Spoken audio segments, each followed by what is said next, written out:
Hi, I'm Craig, English film enjoyer living in England, and this week, because my pick's got kind of a boring title, Armored Car Robbery, I've just been referring to it as Tyler Hosley because it is a short king, and Ah, I've almost gone off that because of what Tyler's done next week. You'll find out what Tyler's done next week, but it, mm, I'll have him know. do you? I'm Dave Gray, and I'm not sure share that sentiment anymore because of what Tyler's doing next week.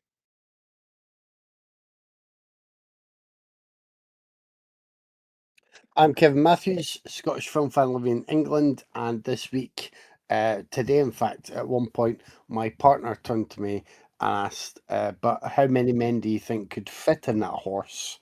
And thankfully, we had just watched The Odyssey, and this is Raiders of the Podcast. Yay! Was the answer Yay! 6? Could 6 men fit in that horse? It was more than 6, Dave, but she started to that argue feels. the logistics. I'm like, that's why they were kind of emphasizing it in the film. But Once it's more than 6, I feel like there's just too many men inside that horse. Just full stop. I mean, So- if you're talking about actual horses, like it's not about like how much room inside a horse is there. There's like you got to make way for each other. You got to like it's physics, you know. You can't just all line Stand up on and top of each other. yeah, They're yeah, not laying exactly. on top of each other. It takes a certain Well, level it of was ancient gymnastic Greece. prowess to They go up further than like 3, I'd say. they might all be laying on top of each other like Lincoln logs. Yeah, yeah, Like sexually abusive linking logs. Good old ancient but Greece. yeah, but that wasn't what Ricky was talking about. no. Are you sure? It sounds like something Vicky would talk about. I immediately managed to get our conversation onto the moment where Jim Carrey pops out of a rhino's butt in Ace Ventura 2. So that's Now I'm imagining, like in Armored Car Robbery, she pulls down the blind in your kitchen and she's drawn like a diagram of like how many men you can fit inside this horse. And you're like, okay, make a like, good case. how many? And I'm just like, more in IMAX, I guess. As Christopher Nolan intended. Yeah, I got along today to see The Odyssey because once again, I'm also betraying my podcast brethren and rushing to the bosom of Jose and Mike this weekend. So we're doing that. It's okay. They never Um, invite us. I mean, you know what? Fuck you, Jose and Mike. It's personal now. It's like 10 Yeah. Kevin to 1 Tyler. What the fuck, guys? which is also the ratio of us that can fit in parts of a horse. It's, Jose can't like handle my sexual energy. That's what it's all about. He can't. that's what it's. It'd be a mess. It also probably helps me that every other week I message them and tell them what I'm trying to see at the cinema and do they need a guest this week? Not that I'm desperate or He is begging for them to poach him. One day, Kevin just won't show up. I'll be like, where the fuck is Kevin? And we'll get a video message from Jose with just Kevin smiling in the background. It'll be terrible. We'll miss anyway, you. Look, He was ours first. I know that that despite the rack of hit movies he's had, I know that amongst us there is some Christopher Nolan division, and I understand quite a bit of the criticisms that can be aimed this way. But I do believe that love or hate him, he is always making something that he wants seen on the biggest screen. He wants to get into the sort of public consciousness. He wants But what wants about him movie murdering events. all of the independent movie theaters with Tenet for his corporate masters because he's a whore? Well, What about that, Kevin? It's What about that, Kevin? a little bit of column A, a little bit of column No, B.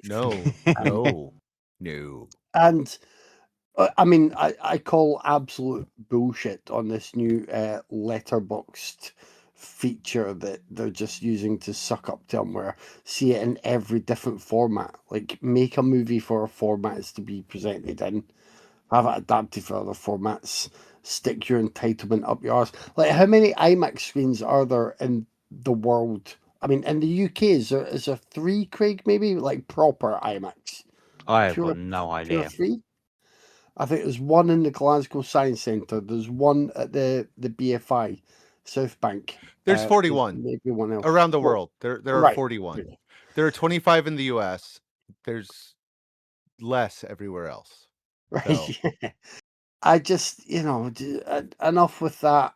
I get his passion for it, and I think it's good for obviously a filmmaker to have that passion for how their films is seen. But however people end up seeing it, you will feel the spectacle of it and the skill that's gone to it. I really like the Odyssey. I think, I think Nolan's absolutely been back on track for the past few years. I think the Odyssey's great. I think the cast all do really, really good work. Some of them are doing possibly some of their best work, including Tom Holland, who always looks like he's just waiting to hand you a note from his mum to tell you why he couldn't be in the last scene, but he's really willing to jump into the next one. Isn't the bar for Tom Holland's best work like a little low? Yes. I mean, to clear that, like we're talking, like, oh, he lifted his foot. Yeah, it's like watching your child take a step. Okay, you get all excited, but like he was crawling 10 seconds ago. It's he can take a step now. Woo! But I like him, but I was most worried about him in this, because of the weight of the text and the movie. But he's very good. Have you read the Odyssey? There's no way to the Odyssey. It's just no, whining about how great a mediocre white man is while he fucks off for 40 years, leaving his wife and child alone. That's the Odyssey. And everybody talks about how great he is through most of it. It is mediocre white man, the movie. Well, I guess the stage work. But, that's just my view. And yes, I've read Homer enough to say that. For what it's led to over the years, there's quite a bit of weight attached to it in terms of the material. So I think my biggest worry was Holland with that, and he's really good. Anne Hathaway's really good choices. Robert Pattinson's pretty great in this. He's very, very good, and I didn't expect his character to sort of be the one I would be most captivated isn't the right word. Kind of invested in, but wanting them to see, get their comeuppance. So that was great. Damon's great. John Leguizamo was in there. He's great. It's a sprawling cast. The set pieces are pretty superb. I was worried at the start. It says something like, a long time ago when I think it was when magic was apparently all around or something. I'm like, great. Is he going to just stay away from anything that might seem properly magical or supernatural? He does not. He goes into some of that, and it's very well done. I liked it. It felt spectacular on the big screen. It felt like a big event again. Lots of people were in the cinema to see this one, and I think the health of cinema should continue to be robust for a little while yet. At the real other end of the spectrum, I watched two films by a director called Rich Mallory, and those two films are Made Droid and Made Droid Origins. Now, why? Or Made Droid Origin. Why? He had to even out. He had to. It's a balancing act. He gets off on being classy than the rest of us. Someone mentioned this director in a conversation a while ago online, and then had like the letterbox selection of their movie like posters, thumbnails, and they're all the same. And this guy was like, "Oh, he sure likes getting beautiful young women to meet and enjoy one another's company and not wear many clothes." I was like, I'll check out this guy's filmography. I'll see if it is 100%. Did Vicky like them? Gold-plated Tyler. No, yes, she was not in the house at the same time. You watched them alone then? You watched them on your time. Of course he watched them alone. And he loved every moment of them. He messaged us while watching them. Don't you remember? I was considering whether or not we should buy a Roomba or get some other devices around the home, and not long into Made Droid, I realised this man is not necessarily wanting this device just for house cleaning duties. It is it's quite strange. So it's like it's not a good movie, Maid Droid, but in a way, it does exactly what they want to do. So I explained in my review on my blog, like, we always have these conversations. You're not comparing every movie against like Citizen Kane or The Godfather or Jaws, whatever. You sort of, in many ways, just figuring out if it does what it sets out to do. And Maid Droid Yeah. does. The cast aren't great, but the woman who is the main lead, who plays the maid droid called Mako Faith West, like she's pretty good in that role, and she does it without kind of overdoing things in a way that would make you think you're supposed to hear whirring and robo noises as if you've stepped out of some 1980s movie. Like, I was worried it would be to that degree, and it isn't. So for what it is, it was fine. And I was like, yeah, that's right. Maid Droid Origins is a completely separate story with a different Maid Droid, so there was no big revelations, no more detailed backstory to explore. I was very disappointed in that. No proper continuity that I could see. I was expecting the Dark Knight trilogy of Maid Droid films, but no. And the lead isn't as good, and just the story is a bit crappier. So it's like so many sequels there, but it is this guy doing his own sequel to his own film and just following the rules of sequelitis. So there you go. But yeah, check out Maid Droid if you want. Check out that man's filmography. And Maid Droid was far from the worst film I watched, because I watched a film on Prime called Wildcat. And Wildcat has Kate Beckinsale in it. It also has Alice Krieg and Charles Dance in it, and some other people. And Wildcat is a 2025 film made by someone who was just forced to watch 10 Guy Ritchie movies in a row and then figure out how to put these people in a film and have Kate Beckinsale eventually shoot someone. That's it. It is absolute tripe. I mean, it's made by the guy that did The Marine 5, 6, and Green Street 3. I'm Yeah, not the sure Marine what you 5 is really expected. good, though. Well, not really good, but the Well- Marine 5 is good Is it? for what it is. Yeah, I Is like it? that one. I If mean, that's the one that's a Commando ripoff, then yeah, I like that one. he also did, I think he did, was it Tower Block, which was pretty good.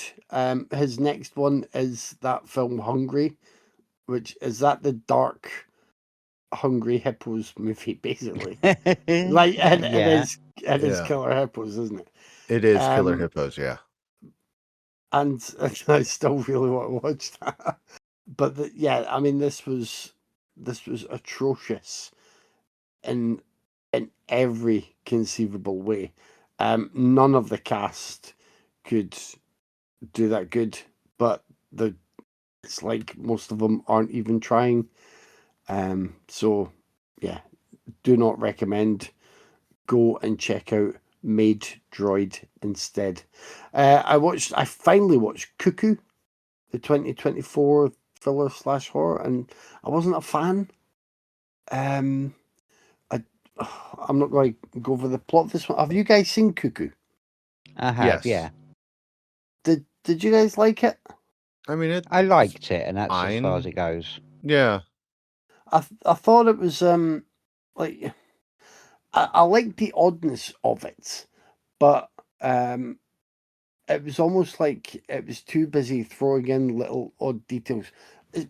Even like Dan Stevens and his performance, which is fun, and I enjoyed it, but it was almost like every little element was from some slightly tonally different movie, and it didn't come together at all for me. Got two to go, one of which I will lead nicely into Dave's chat. Submarino is a 2010 Thomas Vinterberg film. I know that we tend to enjoy Thomas Vinterberg films. So Yep. this is from earlier when I believe he's kind of moving slightly on from the Dogma 95 movement, but it's very sort of lo-fi gritty, naturalistic in its presentation. I really liked it. It's basically about two brothers. One has just been released from prison, and his other brother is a drug addict who thinks he can basically make some money by becoming a dealer, and can then also keep himself supplied and have a good life. And we all know that's not great. He also has a young son, Martin. So the one brother might help the other, or maybe their paths have diverged too widely from one another since they were children and besties. It's just really good, and the central performances are good. The brother just released from prison called Nick is played by someone called Jacob Cedergren, and he's great. I can't remember if he's a professional actor, because I know there were a few non-professionals mixed throughout this in different roles. I think behind and in front of the camera. Have either of you seen Submarino? No. I have not. It's on my list. Yeah, it's good. I think it's still on Mubi at the moment, Craig. I'm pretty sure Yeah. that's my Mubi choice for last week. And then I've had to last, kind of get used to the idea that like Feston is his best and nothing's coming remotely close to Feston. I keep looking for another Feston. Like, you know what? He's oh, probably not going to, you know. I think I actually preferred The Hunt and Another Round to Feston, although Feston is the best one with the real mean streak. Yeah. So I think think the other ones Feston's magnificent. have a slight niceness to them that's missing from Feston. But yeah, if you like Feston, you know this again. It's not close to that in terms of where it goes and how far it goes, but it's very good. Like he does very good at getting them to show these human connections and stories. Yeah, And it's on the list. I'm going to get another free trial for Mubi soon, so I love a free trial for a movie because you join for a week and then you go, no, I'm going to leave. And when you try to leave, they go, no, have a whole month for free, not just 7 days. I'm like, okay, maybe I'll keep it. And obviously, I don't. I've then been watching movie for free for about 6 months. when it's over, you put the top hat and the monocle back in the cupboard. So Yeah. the free trial glamware. Dave knows this. He and I in separate cinemas both watched Evil Dead Burn. I was not a fan. I think this is the weakest of the Evil Dead franchise, and I have tried to, properly explain my thoughts on it. And it is weird to say that whatever the Evil Dead movies do, I think they've always had this sense of fun through them, and that is very odd considering the many memorable moments throughout the series, some of which had it banned in the UK for some years. But I think they've always had that. They've always had this playfulness. They've just always had certain things that you can watch and think, yeah, it's still Evil Dead. Whatever else is changing, and I'm happy with other changes. I'm happy that premise can be worked to cover different topics now in the messaging. Whether it's addiction, as it was in the Fede Alvarez film, the the responsibility of parenthood and whether or not you want that in Evil Dead Rise, and this one that it should be said that is pretty heavy-handed with the thematic strand running through it about domestic violence and I would say survivor trauma. Maybe on this one, I tried to be a bit coy when I was writing my review of this about that, and then someone did a video where they'd been quite triggered by the film, so I made that a lot more explicit. I just I didn't have any fun with this one.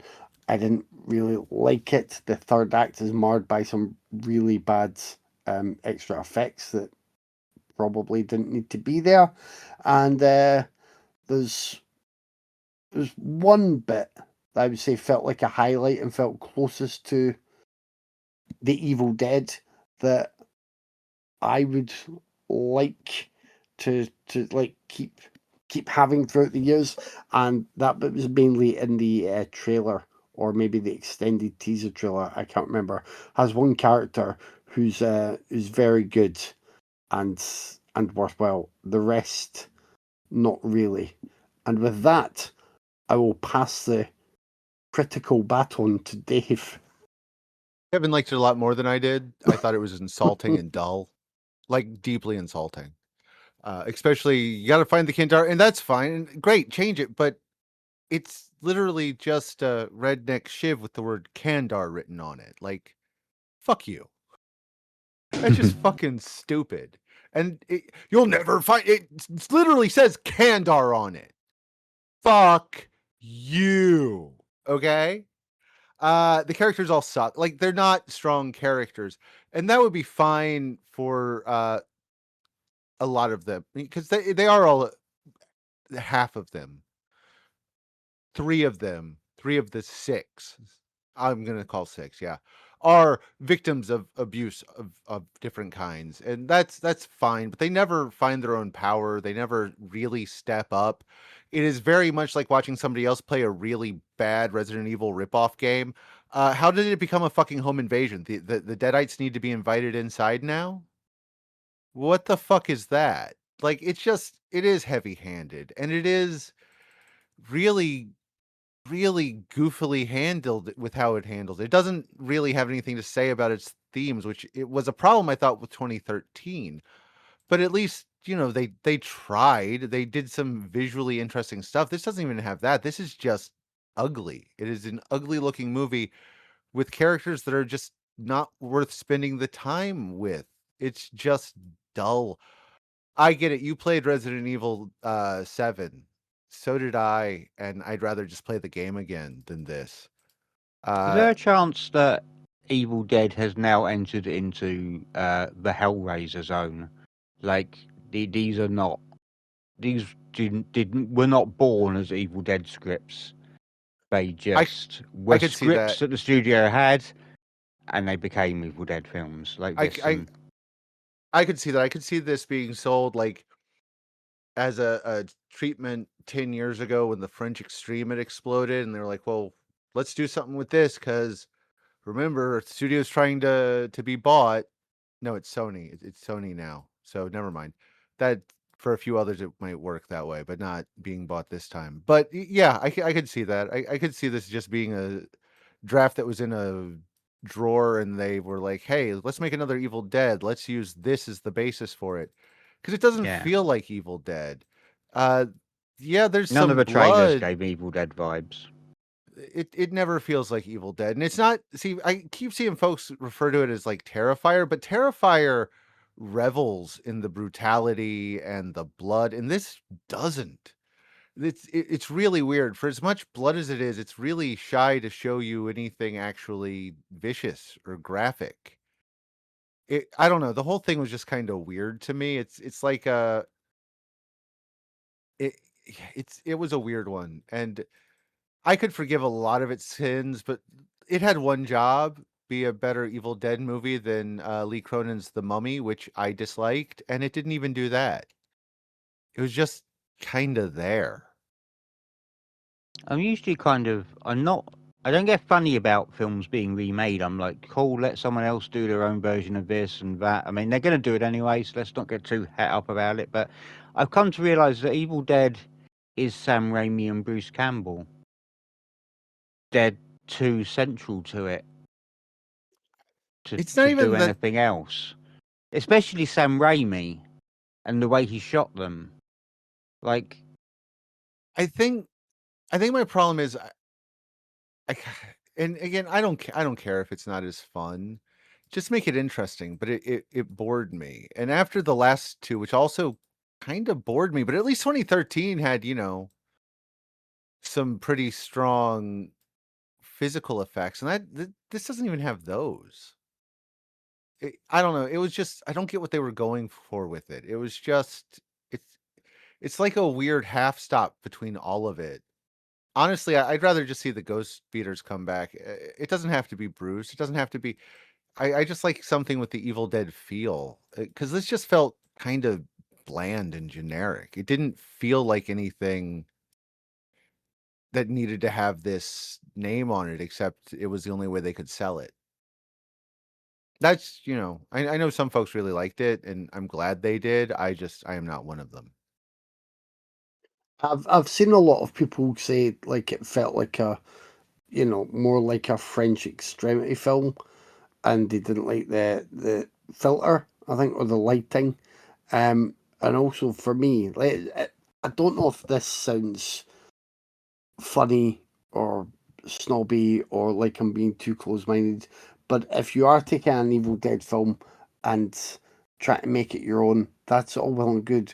But I don't see that franchise as the place to try and insert a long extended take with Yeah. things happening off to the sidelines that you don't really see. And I'm like, I don't even think right, it feels. I don't even think it feels like a French extremity film, because those had. No, I mean, I didn't personally. No. No, I know, I understand, but I've had people tell me this, but it does feel like a Mhm. French film because they're smoking all the time and talking about how great France is at every fucking chance, which only French movies do. But the problem is that, like, it doesn't have. Say what you want about Martyrs or Inside or like any of the other big French extremity films. They're brutal. They will destroy you physically and emotionally when you watch them for the first time. And this doesn't do that. This is like, it's like Baby's first gore film. It just felt half-assed and desperate and giggly while being so po-faced about it all. Like, yeah, eh, I don't get what they were going for. And they definitely missed the mark for me. If you're going to be extreme, and they weren't.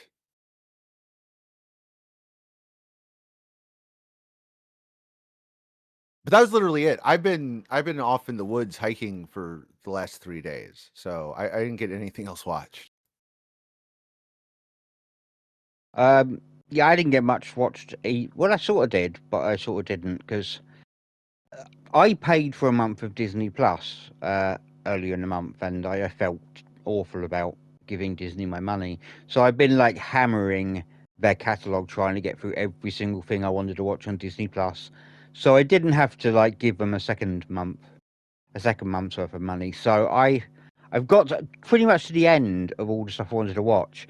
And so I watched in the last couple of weeks. I watched 5 seasons of the US crime drama Snowfall because I just wanted to get it watched before I had to give some more money to Disney because I don't want to do that. It's pretty good. I was hoping for something along the lines of The Wire because I'd seen some clips of it online and it gave me those vibes of The Wire, but it's not. It's basically Narcos South Central is the vibe here. I liked it though. The cast is great, especially Michael Hyatt, who is a tremendous fucking actress all of the time and just deserves to be in everything. She's fucking fantastic. The characters are good. They're engaging. They're interesting. Like several of them evolve in really interesting ways. In really interesting ways. It's got this whole. The central plot is basically, the CIA flooding LA with cocaine, and as that storyline gets a tighter and tighter hold, these characters really do involve in all kinds of interesting ways and go in all sorts of interesting directions. So I like that about it. It's good, like it's solid right the way through, and there are moments of greatness, scenes, and the whole episodes. You're like, yeah, okay, this is really getting really fucking good, and then it kind of just settles back into being solid again.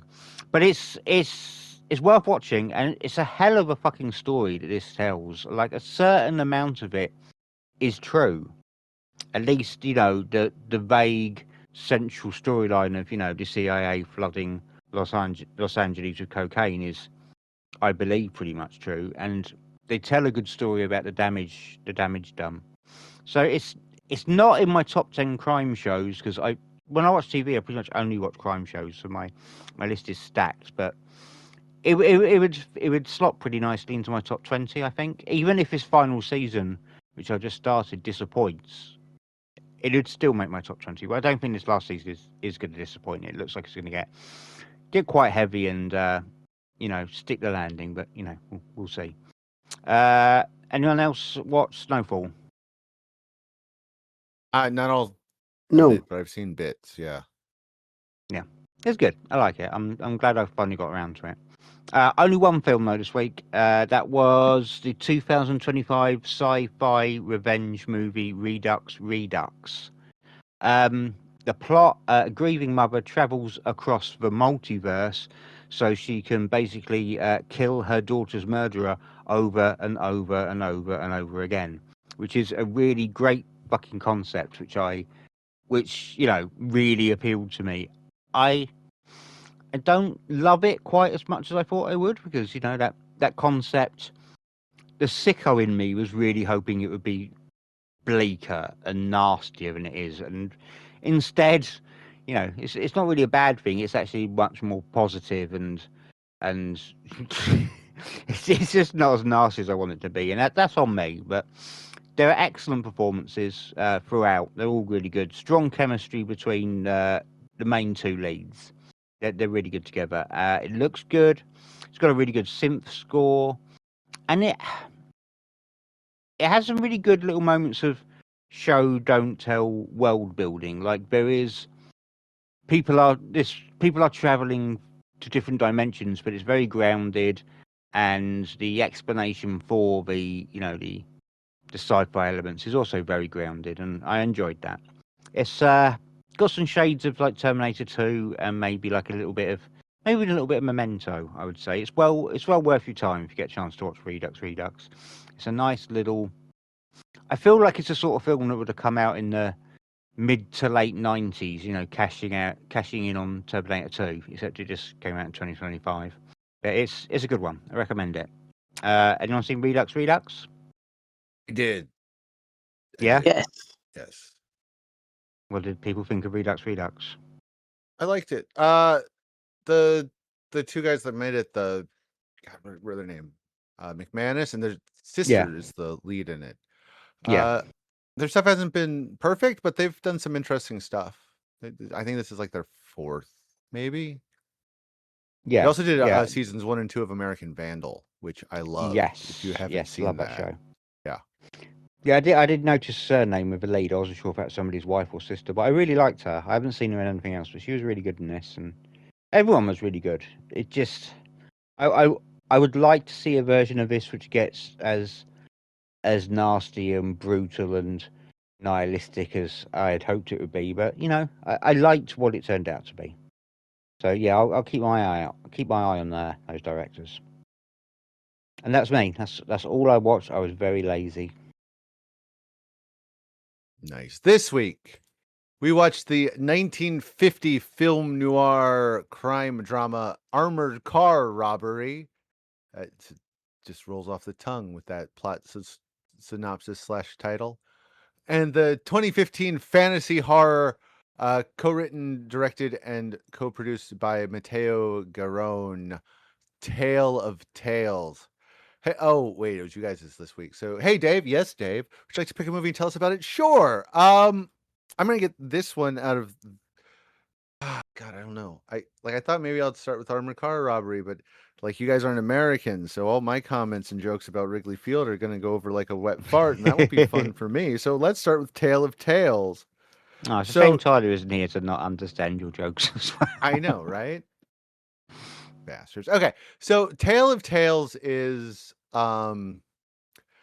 it's a 3-story anthology based on the fairy tales collected by Italian poet. I'm gonna butcher this. I am so sorry. Giambattista Basile. Basile? I'm sorry. I fucked that up so bad. I know. My Italian is terrible since my nonno died, and I've yet to work on it, even though I keep swearing I will.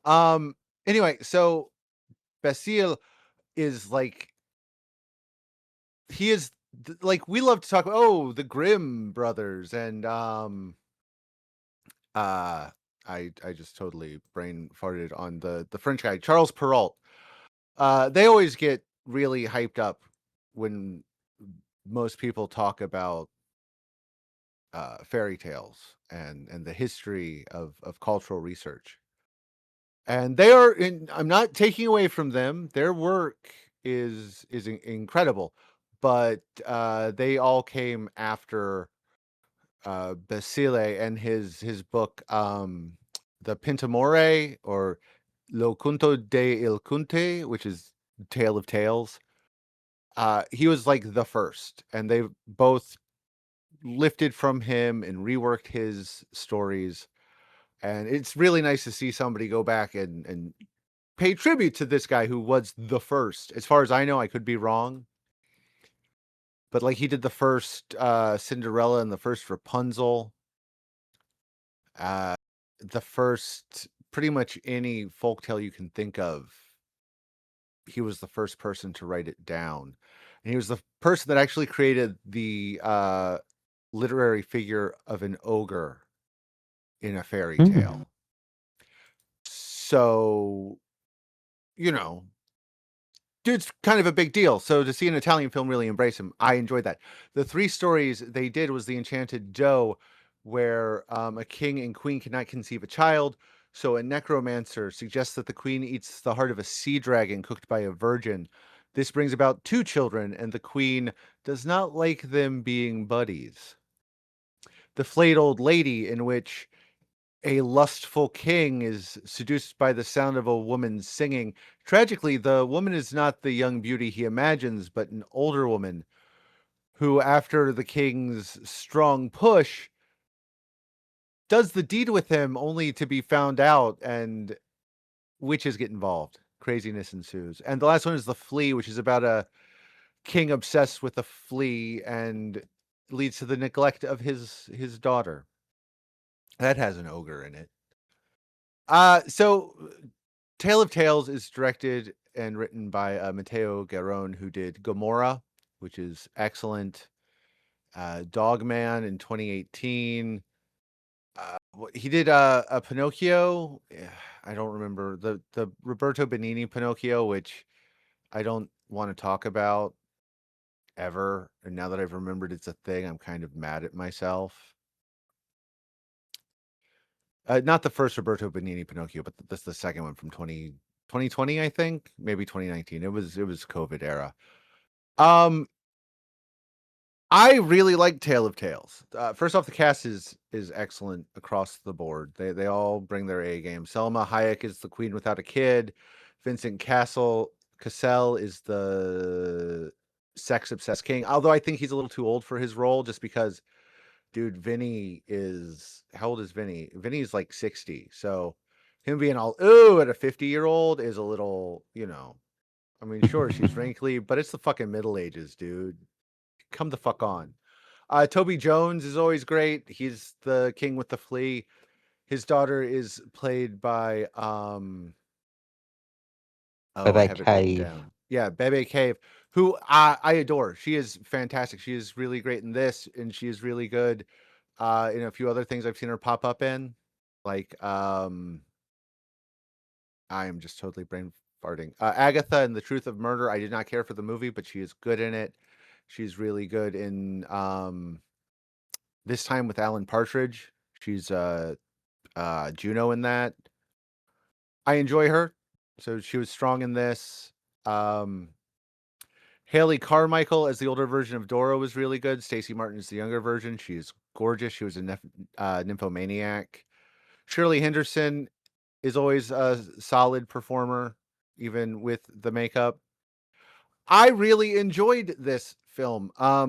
It's almost all shot on location in Italy, and it is shot in a way that makes these real places look like sets, and it's a really neat choice, and it's really, to me, I thought it was fantastic.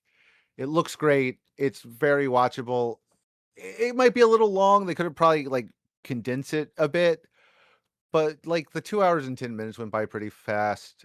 The effects are fine. The cast is good. These are solid stories that you don't see adapted ever for some of the oldest folk tales that have been in print for like 400 years at this point. It's a good one. I liked it. You should go check it out. That's what I have to say about Tale of Tales. Okay. I'm gonna start things off with a riddle, okay? Because it seems fitting for the films we watched. How long is a piece of string? Not as long as Tale of Tales feels at times. I say this in the full knowledge that we have watched much longer films. You know, I know we have. We watched one quite recently. We have watched much longer films than Tale of Tales, but I think it kind of stands for me. There are 3 intertwined stories, as Dave said. One of them is pretty great. One of them is kind of middling, and the remaining one is just fucking tedious. I really, really disliked one of these stories. It was put you to sleep fucking dull for me. And because this film regularly swaps back and forth between these 3 narratives rather than, having each one just play out in full, like traditional anthology movie style, it keeps swapping back and forth. And for me, it was a really deeply frustrating experience. Like, I'm enjoying the story I was enjoying and becoming engaged with it, invested, and then it's gone, and I'm watching some really, really tiresome shit, and all of the momentum that has been built in the previous tale is kind of dead in the water, and I feel like I got narrative blue balls. Like, the structure and the pacing for me just hurt this film really, really fucking badly, which is a shame because the parts, a lot of the parts work like beyond the incredibly large sticking point of how this has been constructed into a motion picture. There was a lot of stuff that I liked, like a lot. Like The Flea was my favourite story by miles, and a lot of that is down to having the 2 best performances in the film. Like the always excellent Toby Jones, I loved him, and the at this point unknown to me Bebe Cave, who is absolutely wonderful. Like, they're great separately, but they are wonderful together. Like, their wordless communications during the kind of parade of suitors scene is so funny. They work so well together and so well separately. I just really, really, really enjoyed that story and really enjoyed those performances. And I really liked Shirley Henderson as well. But Jones and Cave are fantastic. They're a real highlight. The production design is probably more, the star of the show than any of the actors. Like, the sets and in particular the costumes are incredible, like absolutely stunning. They are so intricate and so much imagination has been put into them. They are just absolutely incredible, like jaw-dropping at points. But I still feel like the film is kind of middling visually. The cinematography is kind of, it's oddly flat. It's very poorly lit. There's really bad lighting, and the color palette. A color palette is often like really muted, where it should be full of sharp contrasts. There are scenes with those sharp contrasts where the colors pop and they look fantastic, but there's nowhere near enough of it. There's these beautiful, intricate costumes made against these beautiful backdrops that have been made, and they're not popping in the way that they should. And I don't know what it was. I'm not one of those like film over digital fascists. Like, digital has its place, but I feel like it didn't work for this film. It gave it too modern a look, this weird crisp look that just, I think that's why, a lot of the costumes and the sets don't pop as well as they should. They're beautiful and they're beautifully designed, but I don't particularly like the way that they are filmed. Practical effects are excellent. Like the creature effects in particular. The flea looks great. The bat, but that giant, I don't know if it's a newt or a what are they called? Axolotl. I'm not sure. It's one of the 2, I think. Yeah. The sea dragon is what they called it. Yeah, I mean that looks Yeah. absolutely fantastic. Every second it's on screen, and that whole like underwater sequence, that was a fantastic start to like a story that I really, really strongly disliked for the rest of its runtime. But the underwater sequence was really, really good. There is like lots and lots of wonderful artistry in Tale of Tales. Like truly, like really wonderful artistry contributed to a film that for me is so disastrously structured and paced that there are points where it felt eternal. It just, for me, it just grinds to a fucking halt every time it flips to the story that I wasn't remotely invested in, but the one that I found just deathly dull. And it's annoying because I can't even go back and just watch the segments that I loved, or the segment that I loved and the one that I liked, because they're intertwined with the one that I really, really disliked, which is annoying. Like I didn't hate it, not even close, but I am slightly resentful of it for showing me one great thing and then mixing it with something that I had absolutely almost zero interest in. So I don't know. It's just I would have liked it so much more if the stories hadn't been intertwined and if they had. I'm not sure what order I want them in, but it would work better for me. But yeah, as I said, it's the structure and pacing fucked it for me. Didn't hate it, but I found it to be to be kind of a bore because the good bits didn't raise up the bad bits, but the bad bits did bring down the good parts. So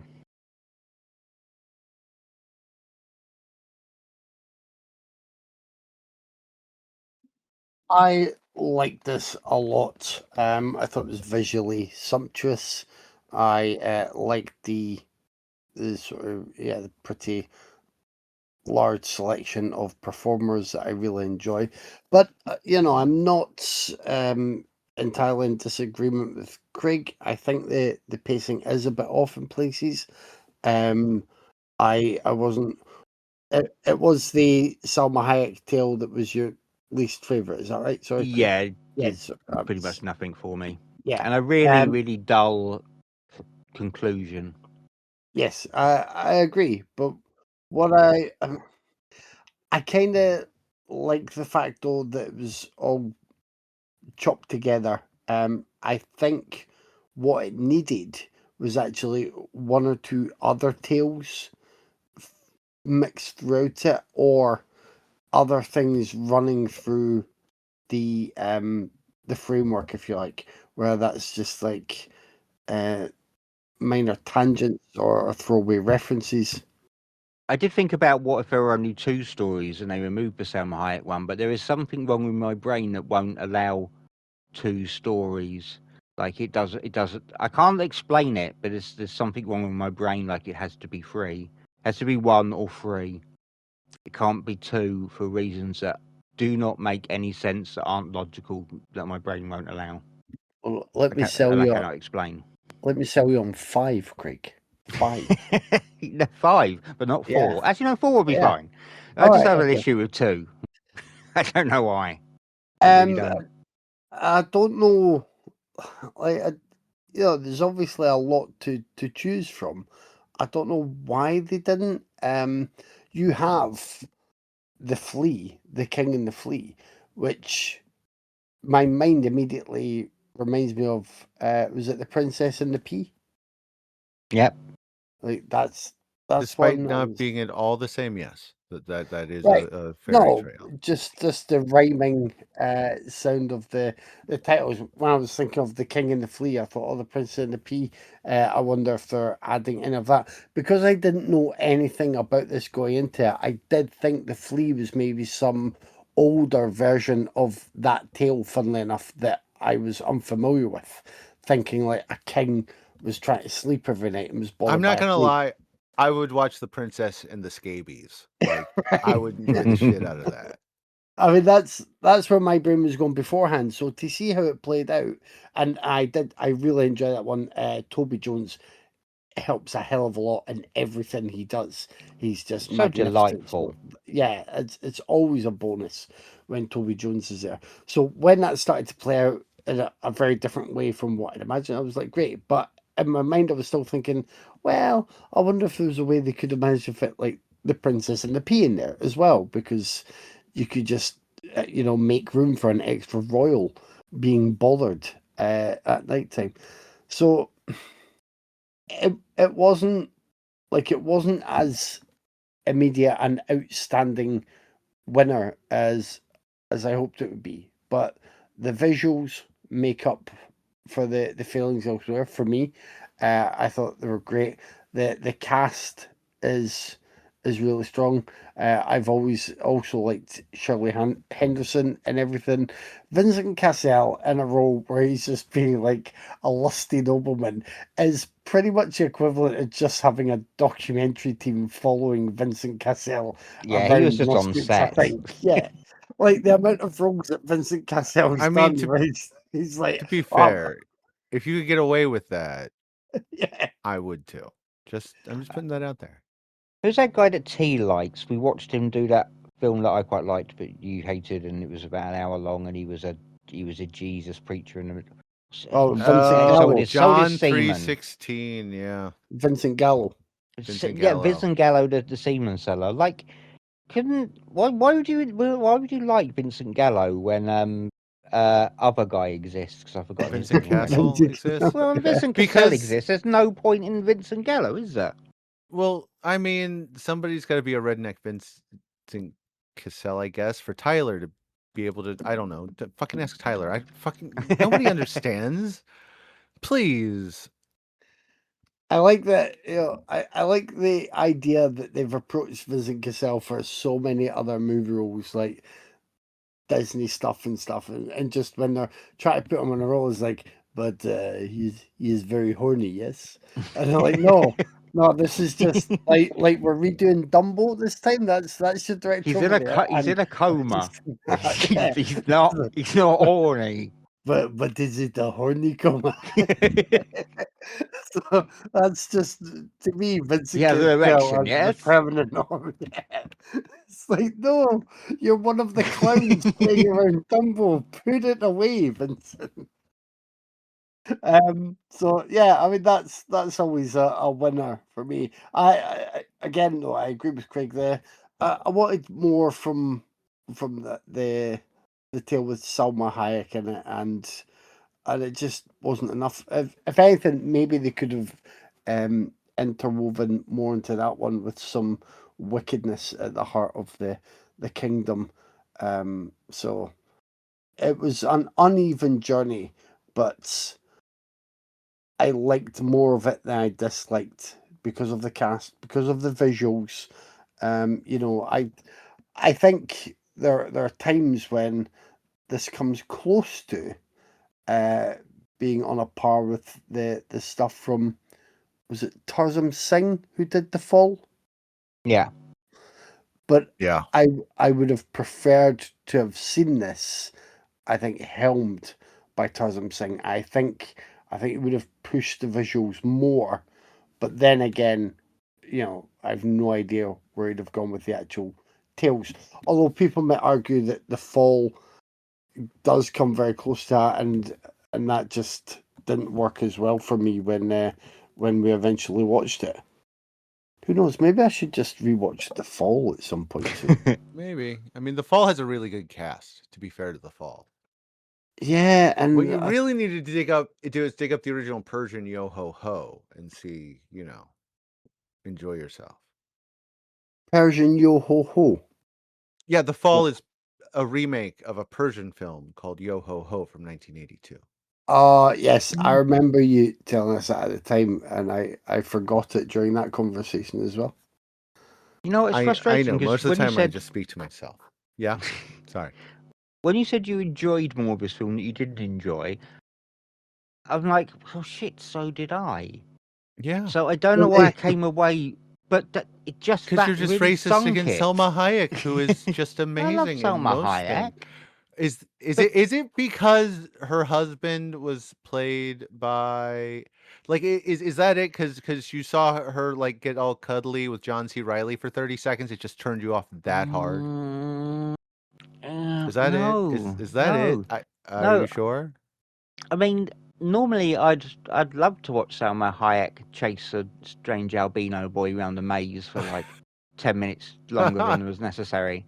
That's just one of my very specific things that I'm into. But no, I don't know. Just that one element of it kind of sunk it for me, despite me liking more of it than I disliked. Just the part that I disliked, I strongly disliked, which was the structure of it. It's a Though bummer. I will say this, they chose weird tales. So the book, Pentamerone, whatever. I'm sorry, Italy. Is structured. It's structured kind of like the Arabian Nights, where there's an overarching tale, and in this one, there's, I think, 10 stories broken up over 5 days. Fairies are telling stories to a princess to get her to cry to fill a jug because she's been cursed that she can only marry a cursed prince and can only with the jug of tears. Anyway, it fairy tale shit. But all three of these stories are in the first day. They all their big payoffs and stuff come way later. Even though they're taking traditional things, he did tie them into the overarching narrative. So that is something. And the order they appear in is different. Like the flea, I think, is the fourth tale, and it ends that day with the enchanted doe after the flayed old lady. So, like that, I think that's part of it. Also, there's reasons things are in the story that they then copy in the movie, but because of how it's presented, it doesn't work quite the same.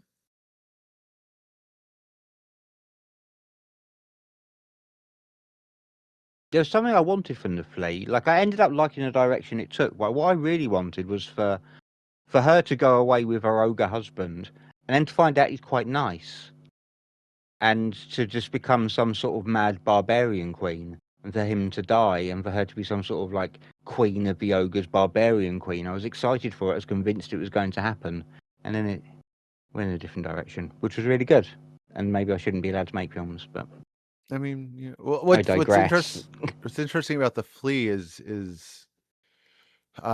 so it was written down in 1634, but it's like the first written down of three other. It was broken up into, you know, various versions of it got broken up into different areas where one version of the story was told more than another, which I think is just interesting.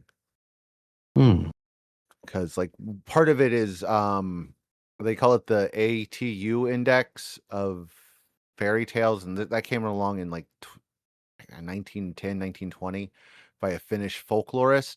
Part of it is the louse skin, which is a separate story in Germany. They are not connected. And the other half is the Four Skillful Brothers, which is a French maybe fairy tale. So they took, like, the original is one, and over the years it got split into two parts, or maybe it was two parts that came together in one place to become one new story. I find folklore stuff interesting as fuck. If you hadn't guessed that with my asides that keep happening. Well, let's see if you can keep that interest and energy going, Dave, with Armored Car Robbery, which is Craig's pick this week, and is a film. I don't envy you doing the synopsis. What happens here is you have an armored car robbery. That's it. That is the plot. Craig, you know what? I really appreciate when you give us this one because I can't remember if it was last week or the week before. We did quite a long film, or maybe a couple of long films watched recently. And we do this around, we've got lives, we've got things to do, we've got stuff, and we watch these movies. And especially if we're not loving them, it can be a trick. And this one, I started it, it's like 67 minutes. You fucking dancer. It's like, yeah, sometimes you want something short and sweet. It's one of the, the real treats of people who dive into noir in November time. You can get some short and sweet films. You can enjoy them. You can get out. So I was already, my spirits were lifted by that. I was laughing at the fact that the title was just like that was it. I mean, I'd like to think this writer did a follow up just called Bank Robbery, and then maybe one 3 years later that was Street Mugging. has the crime series under his belt. There are obviously there's a criminal mastermind. There's a gang put together for a big job, and yeah, that's it. This is directed by Richard Fleischer, who I know from other movies, and I've gone blank on him now because he's done some good stuff that I've known.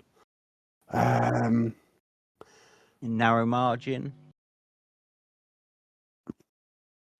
Yes, I think I've seen Narrow Margin. Damn it. I should have written them. Did he not do 20,000 Leagues Under the Sea, The Fantastic Voyage, Dr. Dolittle, Tora, Soylent Green, Fantastic Conan Voyage? the Destroyer, He did. Didn't he also do? Was it the Red Night? Sonja? Was it the Night Strangler? Did he do some killer one? Did 10 Millington Place. Did he? I thought you'd think of that one yourself. I was waiting for it. I thought he did the one with was it Tony Curtis? Oh, movie. Oh, I know the one you're talking I thought it was a about. Night Strangler, but it's not. Someone is strangled in that film. The Boston Strangler. Oh, from 1968. Yes, thank you. Which is yeah, you kept saying the Night Strangler, and I was trying to remember, but Alright. that's the Boston Strangler.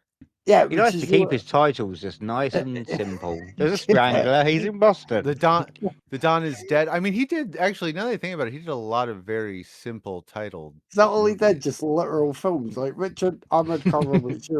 It's about an armored car robbery. I'll do it. Okay, Richard. How far under the sea are these guys? Exactly. 20,000 leagues. You got it. I mean, yeah, that's fair. I'm surprised Fantastic Voyage wasn't just named Tiny People Go in a Body.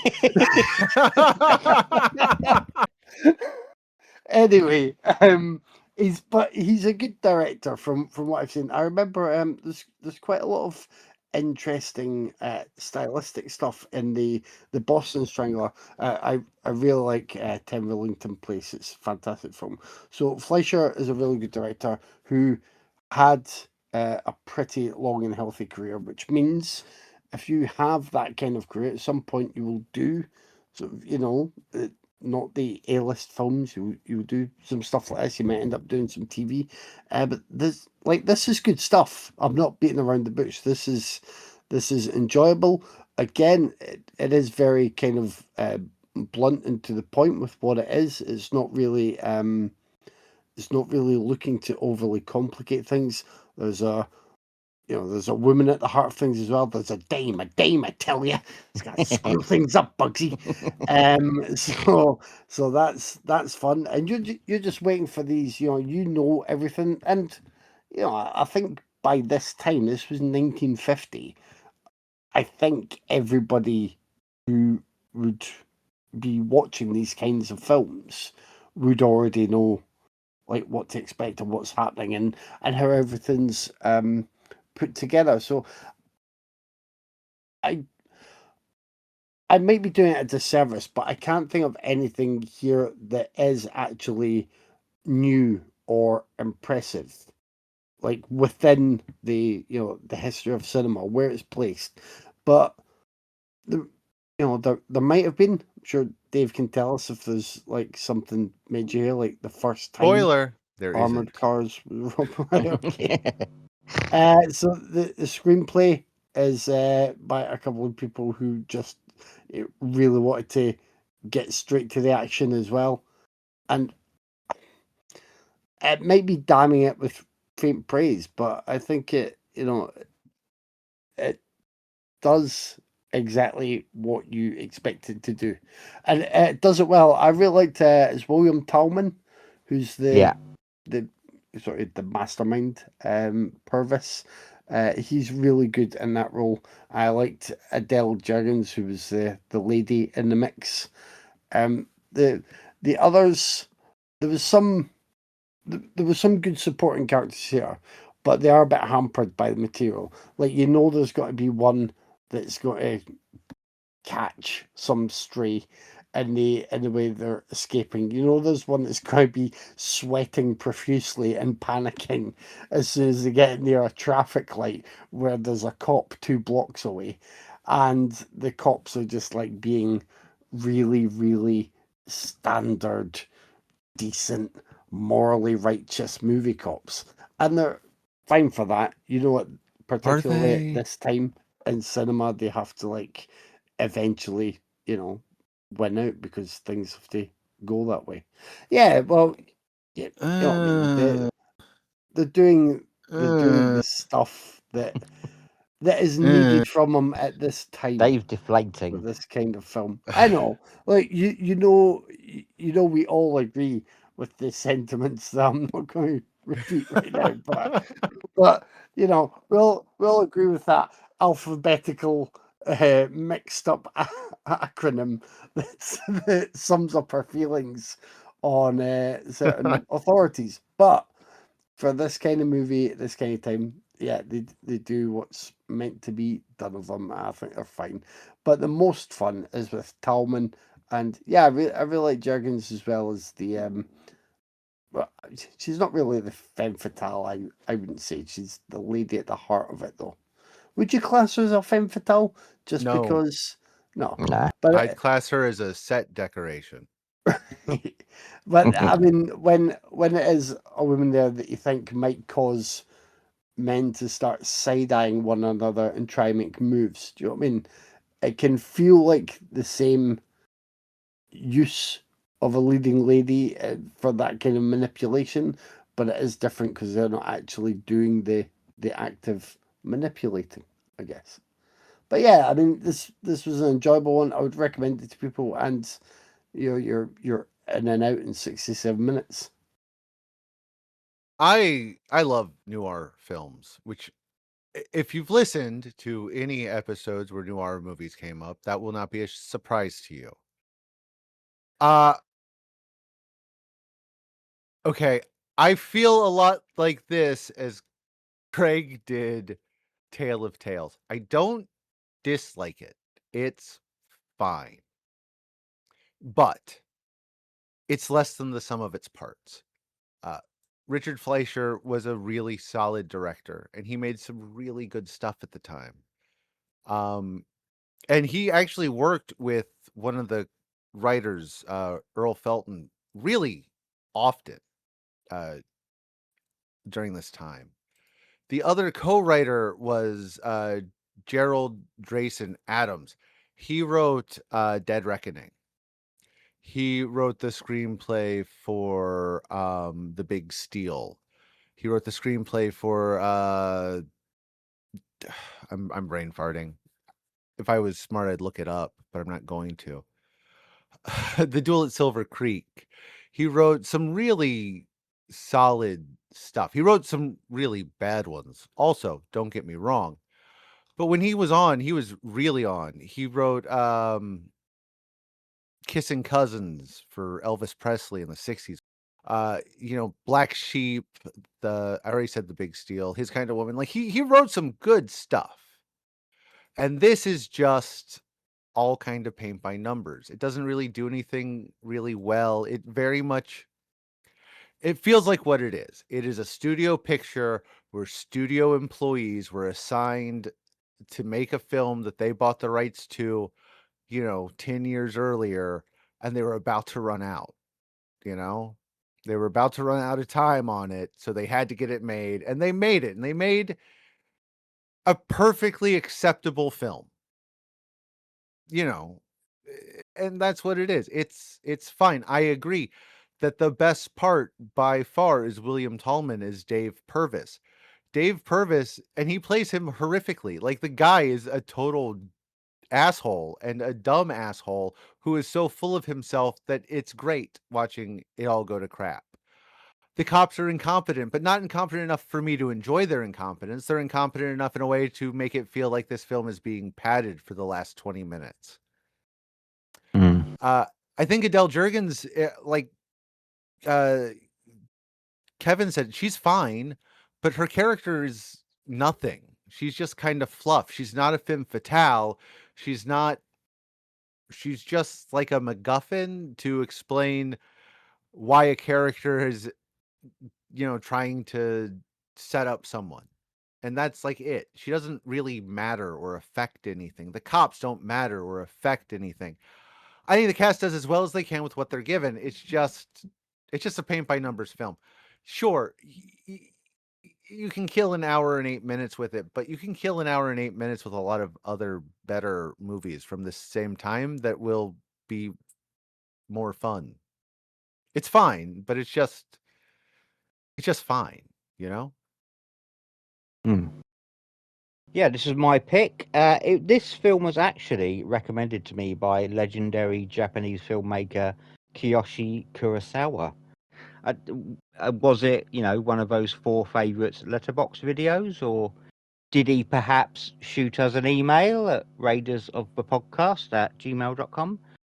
Was I berating the staff at a Build-A-Bear workshop and screaming, don't you know who I am? Don't you know who I am? And maybe Kurosawa approached me and said, yes, I know who you are, Craig, English film enjoyer living in England from Raiders of a Podcast.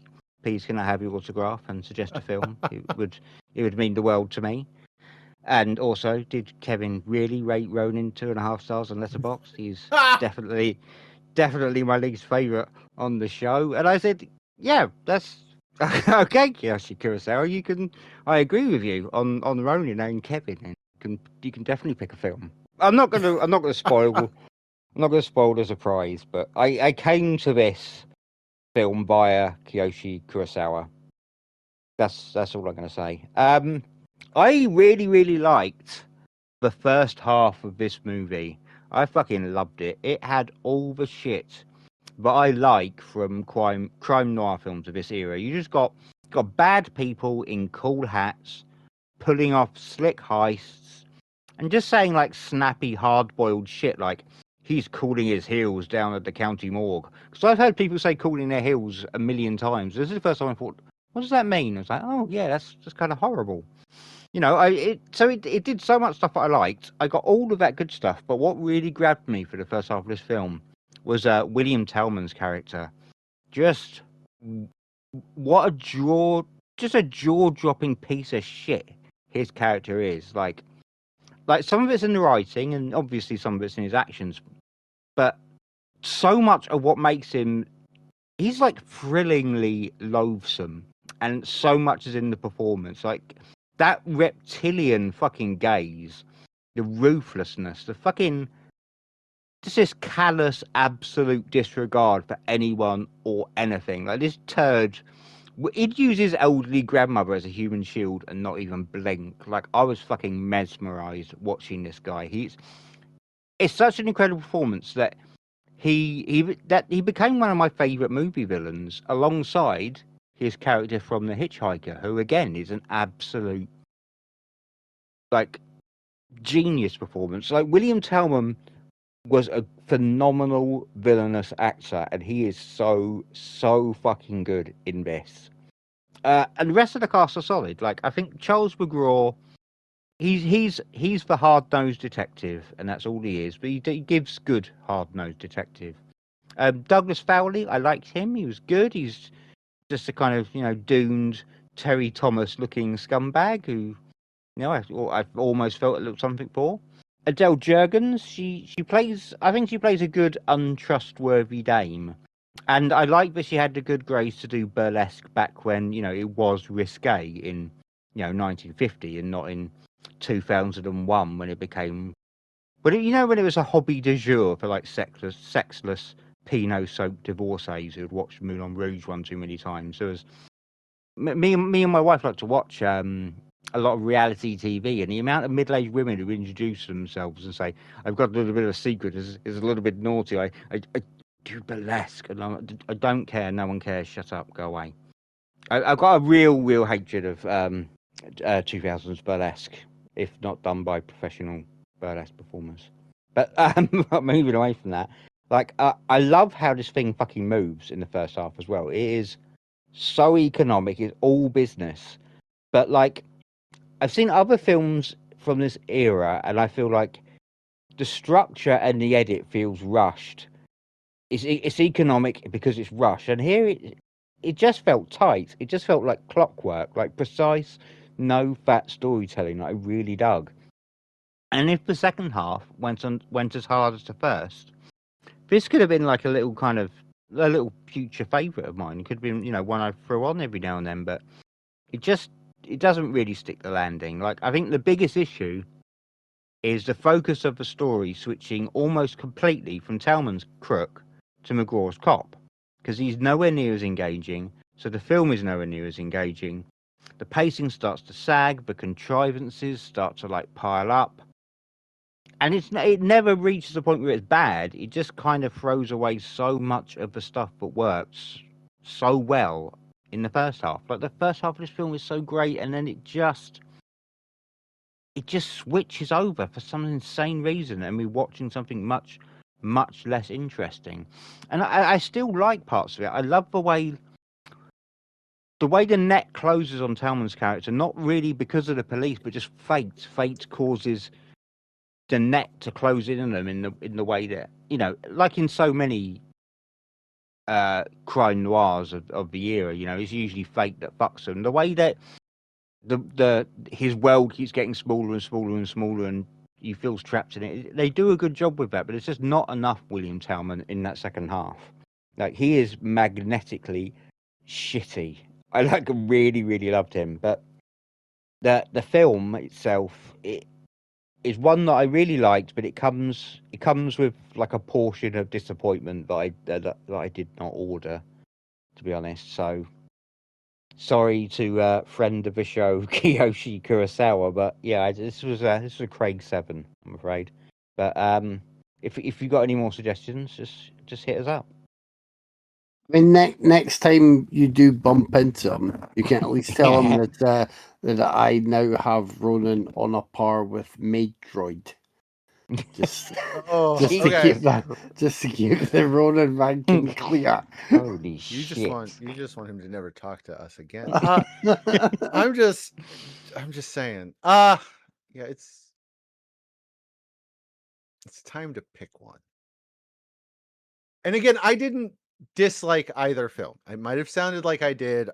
It's just Armored Car Robbery for me. It's a little too safe and paint by numbers. And again, I'm with Craig. I love a good heist, and it's a great heist. But then you spend half the time with the worst cops ever, and they ruined it for me. Honestly, maybe if they were, competent, I'd feel differently. So I got to give it to Tale of Tales. But I think you can have a good time with both. Honestly, I do. Like I'm Kevin, I'm always honest with these things. If I there is a small part of me that thinks, for God's sake, give it to Tale of Tales for all the the creativity. I just preferred Armored Car Robbery. For William Talman.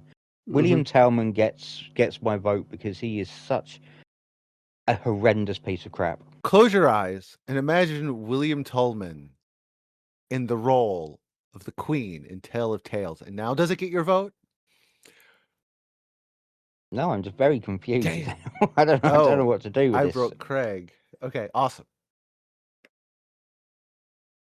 Well, I'm in line with Dave, completely. And yes, you can watch and enjoy both. I think they both have different things to offer. And while I agree with some of the criticisms that Craig also had with Tale of Tales, I just think it wins out overall. Sorry, Alright, so- Kyoshi. We're sorry, Kiyoshi.